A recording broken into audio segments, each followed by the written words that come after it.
In our next tutorial in GIMP, we're going to show you what some of the blur filters can do to our images and add extra cool effects that might not be available elsewhere.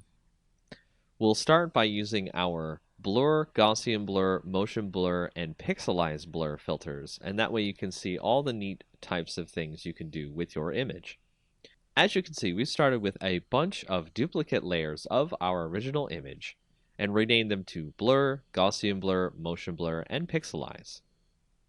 From there, we can select our Blur layer, turn that visibility on, and then go up to the Filters, Blur, and then Blur. And it'll add a subtle blur effect to the image. You can see it on here. It's now much different from the original image. The details have been lost. And then we'll go up to our Gaussian blur, turn that visibility on, go to Filters, Blur, Gaussian blur, and we'll turn the blur radius to about 11 seems fine. That's our Gaussian blur. And then we'll go to Motion blur, turn that one on, go to Filters, Blur, Motion blur.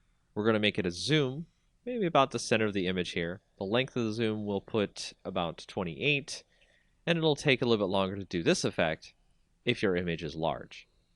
So now you can see that there is a kind of rush to get to the mountain look to the image. It's really cool. Then we'll go to our Pixelize layer. Go to there, go to Filter, Blur, Pixelize, and it'll create a kind of chunky pixel look to the image. So it'll actually kind of blur it out in something that's kind of like if you censor an image or protect someone's face or anything like that, you might see somebody has done something like this. So we'll set the pixel width to 7 and the pixel height to 7. And that is the Pixelize blur on our image.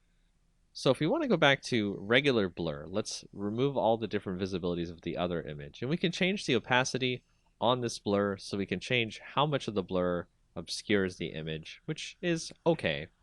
If we go to Gaussian blur, we can do this with our opacity in such a way where we create kind of a hazy look to the image. You can see it looks like it's in some sort of a dream.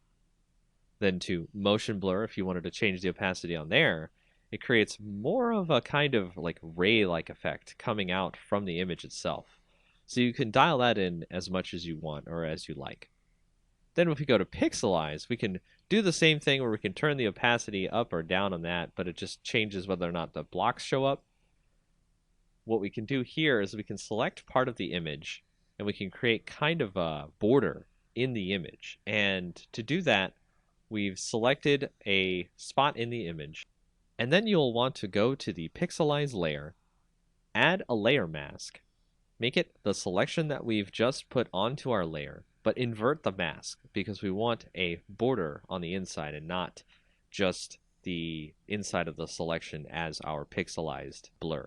And then click Add, and you can see now on the edges of the image, if you right-click, select None, you can see on the edges of the image there's a nice pixelized border.